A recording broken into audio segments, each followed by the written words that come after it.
The Monty and the Pharaoh Show is brought to you by... Because wine is your second favorite four-letter word. California wine, New York attitude. Good fucking wine. Yeah.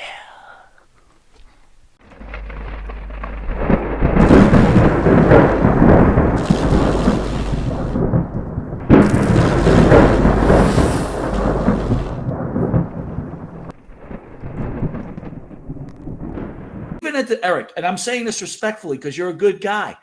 You're having a hard time admitting that these guys use you because that's what they do. It's a user-friendly business. No question about it. No question about it. It is a user-friendly business. Well put.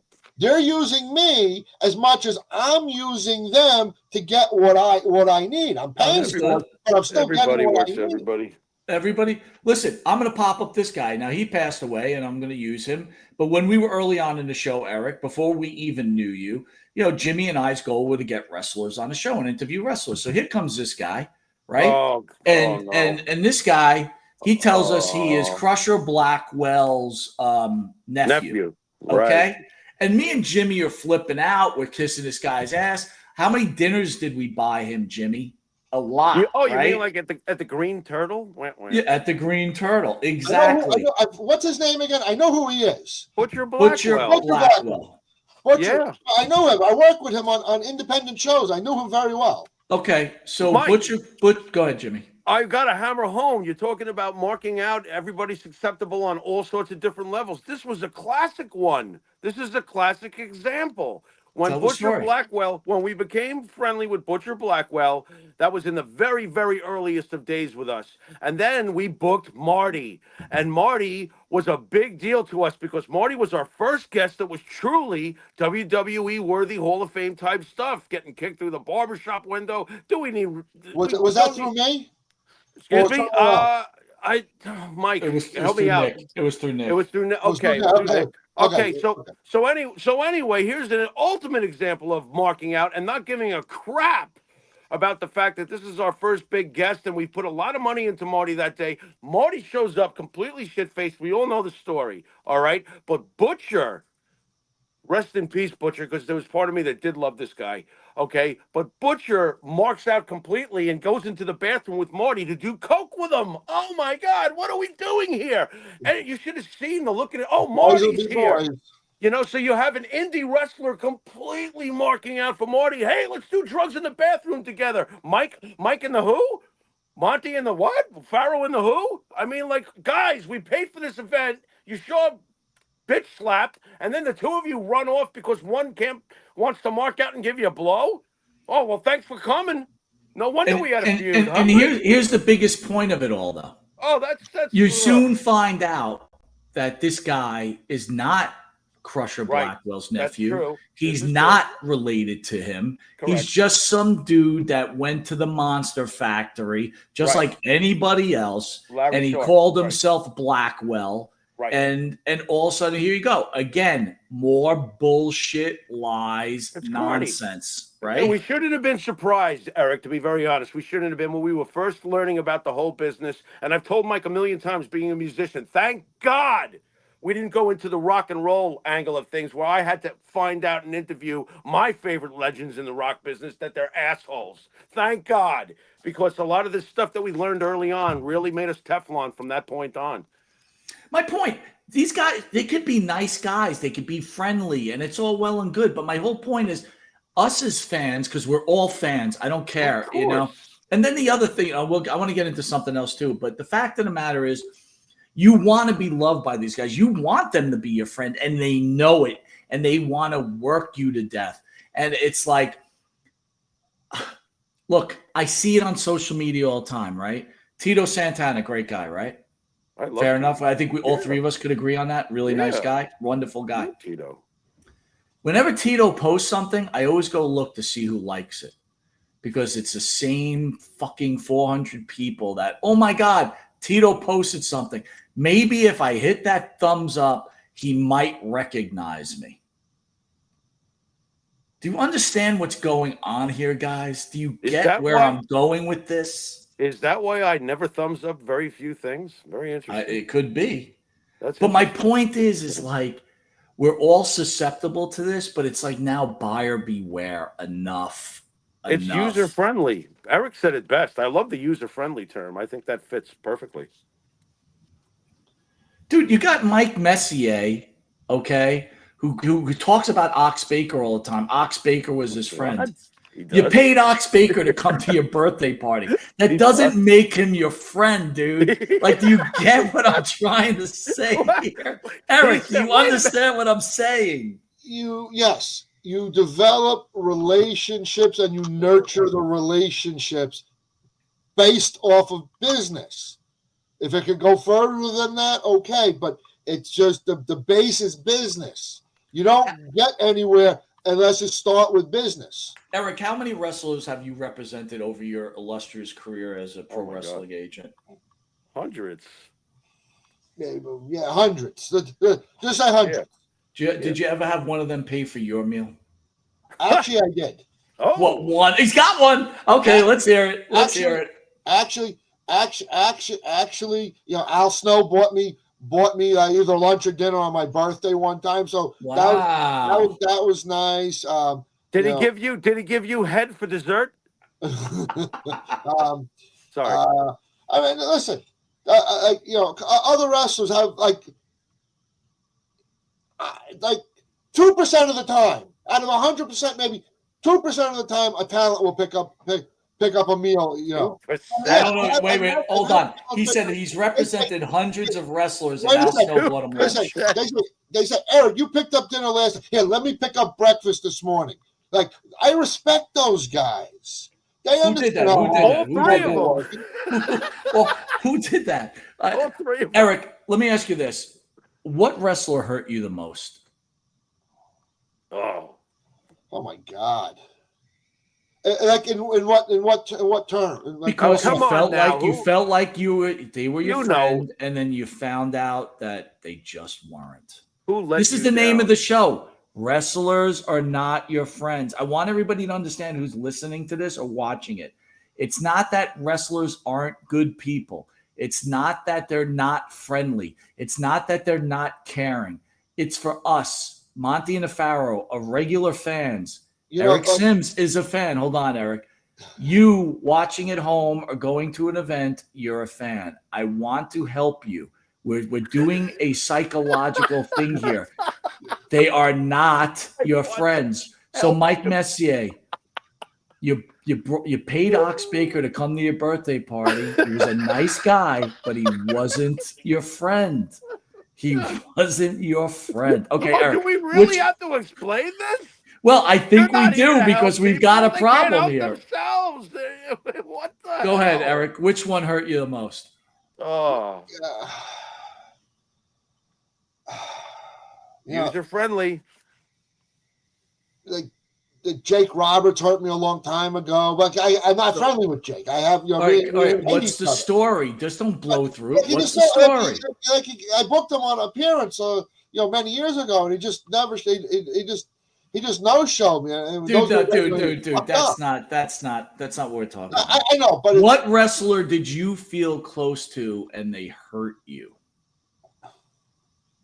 And when I mean they hurt you, maybe like you went out of your way to help them, and all of a sudden they just treated you like shit after like a month later, like they didn't know who you were. None of them. Everybody I've helped has always been good to me, and they never turned their back on me. No. Are you sure? Are you sure? Come on now. 100% no. But I can't think of someone right now off the top of my head. I can, but I'm not going to I'm not gonna put you on the spot because I promised I wouldn't. I would not. I will not. Tell me off the air, but But Jimmy, what? All right, I'm going to ask Jimmy this. Jimmy, don't you get the feeling Eric wants to be loved by the wrestlers? No, honestly. The reason why is what I witnessed at the gathering the last time. I was like, Oh crap, Eric and Vito are going at it. Oh crap, one says one thing, one says the other. I'm like, yeah. No, I don't think Eric is You trying to be can't go. You everybody's can't. You friend. can't go. I You can't think go. You can't go by. You can't go by Vito. Me and Vito run hot and cold. Well, all the time. And I don't want to bring up old stuff because it's like it's in the past already. But Eric, I was trying to defend you by saying that I don't think you want to be everybody's friend. Let me finish. I don't think you want to be everybody's friend, but I also think that you have a good heart and you try to do what's right for both parties involved. That much I know. All I saw at the gathering was a disagreement. I don't care. Either way, whatever's between you guys is between you guys. But I saw that it's not always, you don't need to kiss anybody's ass, and I've never seen you do it. At the end of the day, business is business, and you protect your business. That's what I'm trying to say. Go that's true. I ahead. have to protect my business. Yeah. Did Sheik ever break your heart at any point? I mean, after all, you got him on Stern, and then there was a separation period. That's something where breaking your heart would make more sense because you guys were close enough that you might be able to call him a friend. What? Listen, I was professionally married to him for 26 years. That's a long Had a great time. run. Listen, had a great run with him. But like all runs, they come to an end. Unfortunately, I didn't want it to come to an end. It just he couldn't do it anymore, or he didn't want to do it anymore, and there was some interference from some other people, and this and that.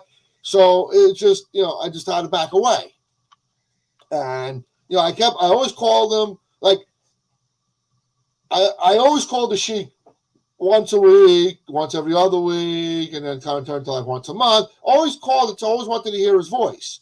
So, I did that all throughout the years, and it's all the same thing. Oh, Eric, Bubba, how are you? Oh, family good. Taj, you want to go back on the road? Oh, call me Eric next week. I don't know. My knee hurts. My ankle. Then we're turning to the following. We're turning to the following. We're turning to the following. It's the same old story, and it's like, okay, it's whatever. It just like, after 2012, it was just over. I did not, I think I saw him. I think I saw him maybe one time in the last, when he was alive. From 2012 to 2023, which was like about 9 years there.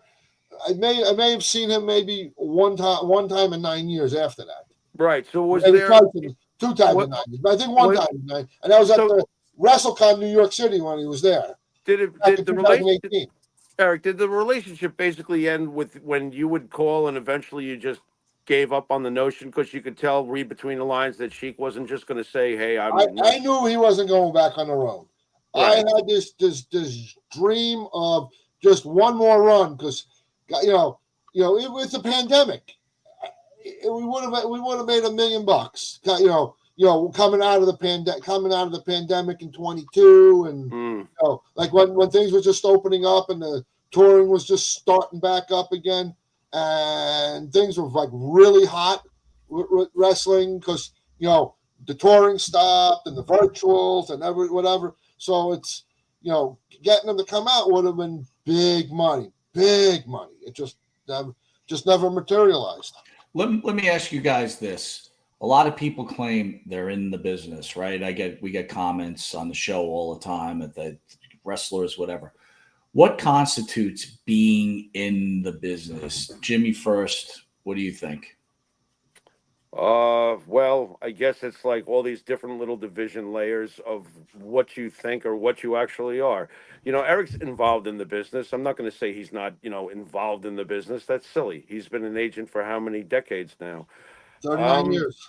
to me, to be truly in the business, I mean, not to side with Bubba Ray, but it's the wrestlers themselves and the giant promoter like the McMahon family or whatever, and the trainers that work at the training center and everybody that works under the WWE banner. Yeah, you're definitely in the business. Mike and I's contention has always been like these smaller independent shows. You're not in the business. You're trying to become part of being in the business.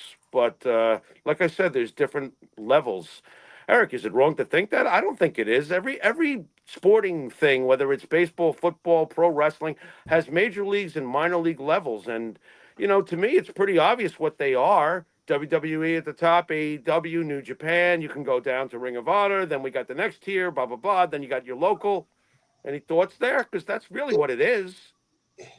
If you can, first of all, there's many layers. First of Right. all, time in the business. So if you're around and you contribute if you contribute to the business, book a wrestler, promote a show, this, that, yeah, you're kind of in the business. You're just not a fan that pays to go watch someone perform. You may pay a talent to come in to perform a service, and you're part of it. And then people just take you in and accept you as one of their own, like the wrestlers, the promoters, the this, that, whatever. Then yeah, you're in the business. But if you don't have that, then no, you're not. Would you consider, I mean, not to put your feet to the fire, would you consider a show like this that's been obviously booking and paying wrestlers for, a very long time and getting exposure and in turn helping some people, like Mike could say, we know that for sure. People that have come on the show have done well, Lee Cole or whatever, imaginarily well, whatever you want to say, Well, you're involved with the business, yes. Hey, Mike, we're involved with the business. What do you think? Listen, there has to be, Yeah. For podcasters, You get a medal? yeah, you have to. There has to be a little credit there, because without a medium to get your stuff out, then what are you? If you can't promote, if a wrestler can't promote something, or a promotion can't promote something through a certain medium, then nobody's gonna. I could put Hulk Hogan in a building. If nobody knows he's going to be there, nobody's going to show up. Well, Jimmy, Eric, you bring up good points, but I feel it's this way. Okay, I think if you're a wrestler, you're in the business. Even if you're an independent guy, you're somewhat in the business, but you're not really in the business. Okay, you're an independent show. Define being in the business. What's the definition of being in the business? So on a major league level, Mike, because that should really be the premise. So on a major league level, go ahead, Mike. Go ahead, Jimmy. You're hitting it right ahead. On a major league level, I mean, if you're looking at, like I said, it's levels.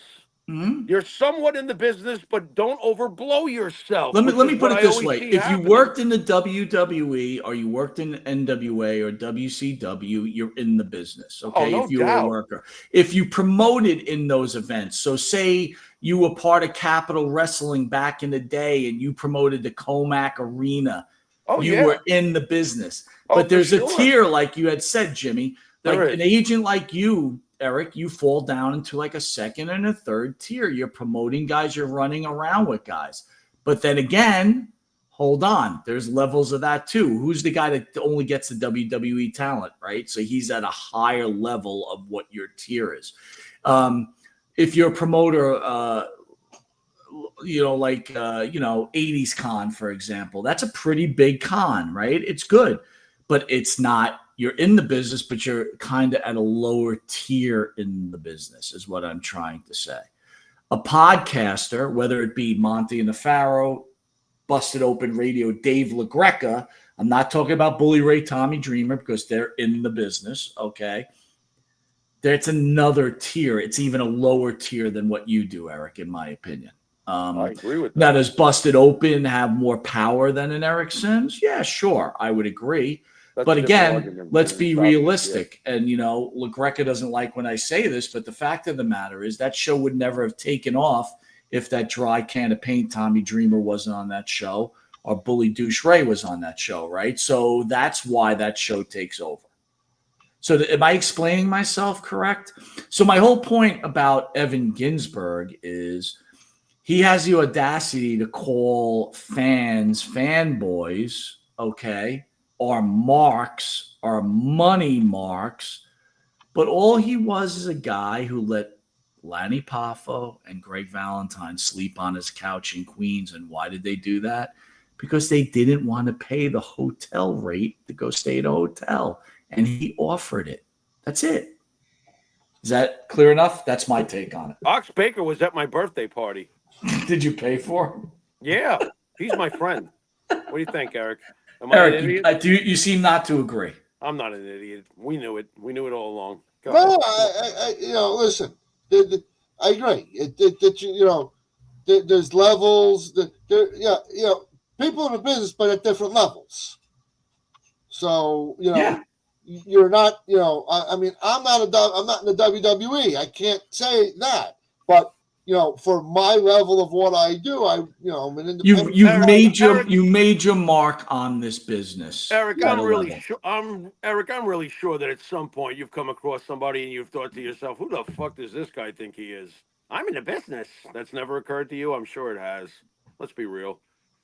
No, listen, there's a whole new crop of like vendors or agents that are coming out. They want to pay. They overpay talent to come and do signings and stuff, and it hurts. It hurts like me and other people like me who do this on a regular basis. That could get like I call it the brother rate, or the good rate. Because now when someone overpays a talent, now they want that top rate. And you can't get it. That's not realistic because you can't make money. Everybody's like jacked up their rates now because. Do you think as an old school guy like yourself, you're bothered that so many people have infiltrated the business? Meaning like other vendors and stuff? Everything, right? Was it easier? Look, there was a time. There was a time when there was less clutter. Well, but there was a time when wrestling was a dirty little secret, and some people got a little behind the curtain, and now they're bought. Like I always talk about our show, it drives the wrestling historian crazy because these two fucking old men kick down the door and smash the walls in, and they don't understand the popularity of the show. They don't they're mad about. They probably understand the popularity of the show, but they're mad about the popularity of the show. And again, understand why I say this show is popular. Okay, we've been on numerous documentaries. We've got one of the most highly rated cable shows in New York. We have a very highly rated social media talent, and we're also on some of the major wrestling documentaries. They use our footage. This is all factual. This is not something everybody else is getting, right? So again, we don't have the leverage of a Sirius XM behind us, our wrestlers on our show as a co-host, right? We're not doing that whole gimmick, right? We're doing it just two guys doing a show. And obviously, if you're making money from or off the business, you're in the business. But here's my point, though. Do you feel and understand why a certain person might be upset that they don't have that exclusivity anymore? Let's talk about like a Dr. Mike Leno, right? I'm another big fan of that clown. Okay. Yeah, exactly, Jimmy. I was going to. Go ahead. Do you think that bothers him that so many people are in his business now when he used to just be the guy running around with a camera? He used to be a big player back in the day, but things change. Things change. There's too many people now that are that are in and trying to make their way in the business. You just call him a big player? What are you talking about? No, Jimmy, he's right. He was a big player. Dr. Mike was a photographer back in the day, and the one thing you got to understand, Jimmy, is that people weren't only certain people were involved in wrestling because it was not that it was on a small scale, right? But there were people. It was more of a closed door business, and that's why. That's why we get the hate we get, right? Because we have kind of crashed the party along with plenty of other people, from the kid from England to Hannibal, move on and on and on. Denise Salcedo, right? This JD from New York, there were Tony. People are breaking down the wall, and these guys are getting pissed. But let me ask you this, Eric, and this is an important one. Do you think it's right that people like you or anybody that's supposedly in the business, whatever level you're in the business, to call fans marks, smart marks, money marks? Don't you think that's insulting? Well, yes, but sometimes that's how they're looked upon. But yes, you're right. Everybody should be treated fairly and equally and just treated with respect. But it just, that's not how we were trained in the business. What, to spit on the people that butter your bread? No. Yeah, no, exactly. listen, Thank you. Thank I you. love my fans, and I treat Yeah. everybody. Well, With respect. understand this, Eric, and this just comes from these two fans' perspective. If you treat us like shit, go fuck yourself. Yeah. I got it. You want to treat people the way you want to be treated. I try Right. Like think about it this way. fairly. Eric, you sell a lot of stuff, right? And say this guy Johnny Jones is a big buyer of yours. Yeah. And I'll be like, hey, maybe you're hanging out with Vampiro. I'll just use an example. Vampiro's like, who's that guy? And he goes, you go, this is one of these marks that buy all shit from it. How do you think that guy would feel if he heard you saying that? That's terrible because you're insulting him. Yeah. No, I would always say this is a good customer of mine. He supports me, supports my show, the steals and deals or whatever. He's been a good customer of mine. Let's take care of him. Let's give him a good deal. I know how to play the game. But no, see, here's the thing. And again, you know how much I love you, man. So I'm not attacking you. I want you to listen to this. This is a legitimate conversation / interview, however you want to do it. It shouldn't be a game playing. It should be really like, for example, Jimmy and I are humbled by our audience that they come on every Thursday. They mean the world to us. When you say playing a game, it's I'm kind of faking it. Are you trying to tell me you're faking it or what? No, I don't fake anything. Okay. I'm as real as it gets. I call it like I see it. Good. But the business is about the dance. So how do you dance and call it like you see it when sometimes you got to dance the dance because that's what or work the work? How do you do that? All right, I'm gonna flip it a little bit. Sure. How does WWE do it when they put on their TV shows each week? They're doing the same thing I'm doing, but in a different way. Everybody works everybody in real life. That's just the way it is.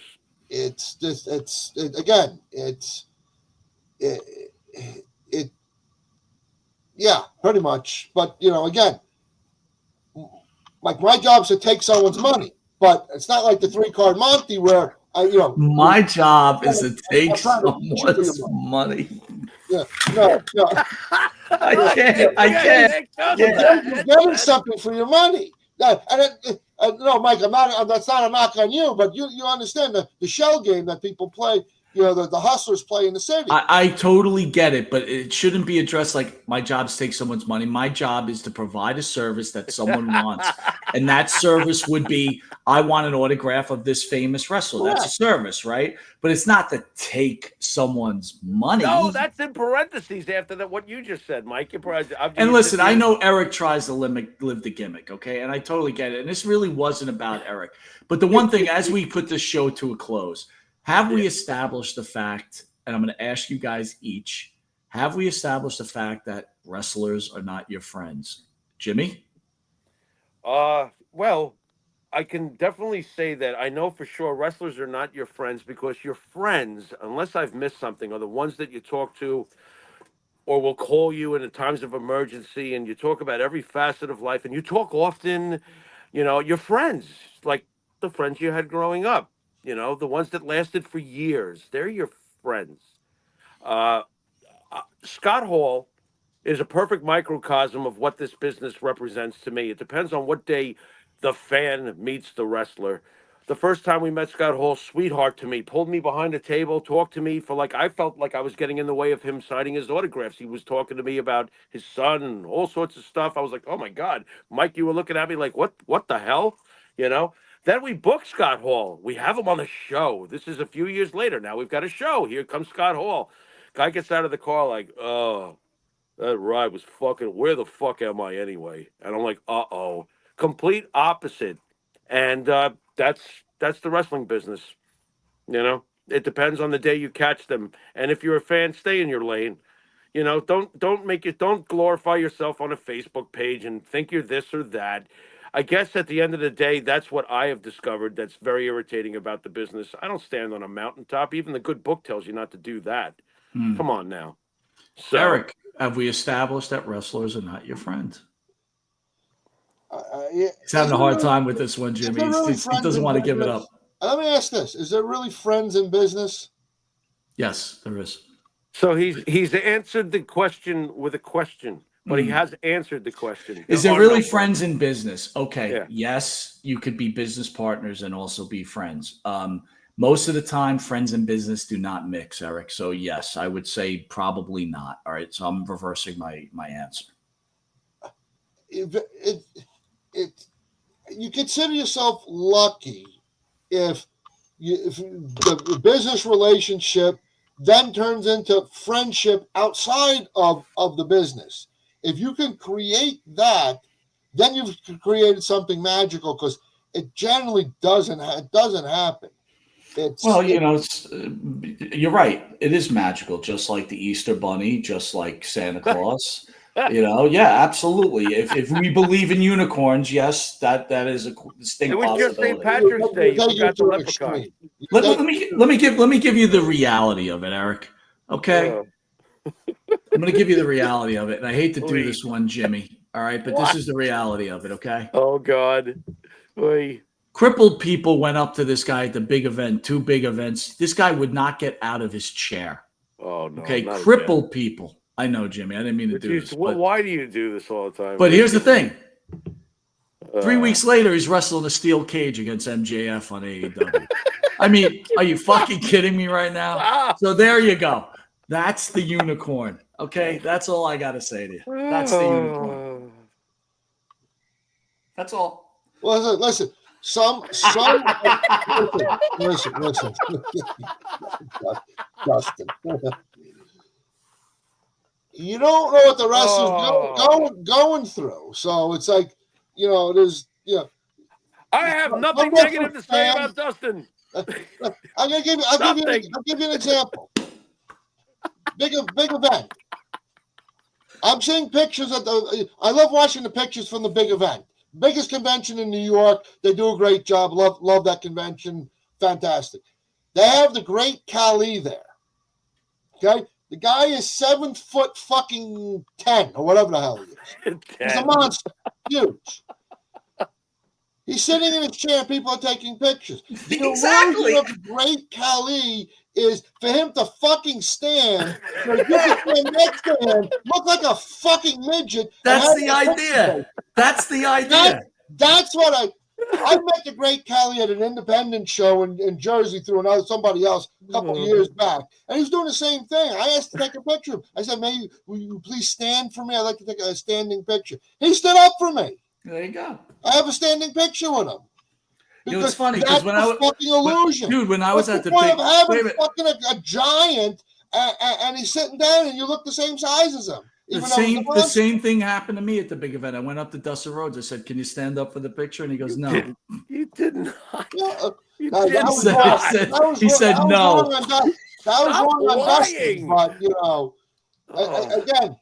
Some people are happy to be doing these signings, and certain people are just miserable. They're just there to get their payday and go home. Like William Shatner. Like William Shatner. Anyway, what we have established here, folks, is this. The wrestling world is a fucking crazy-ass world. Anyway, my wife made cannolis. I'm going out to have a cannoli.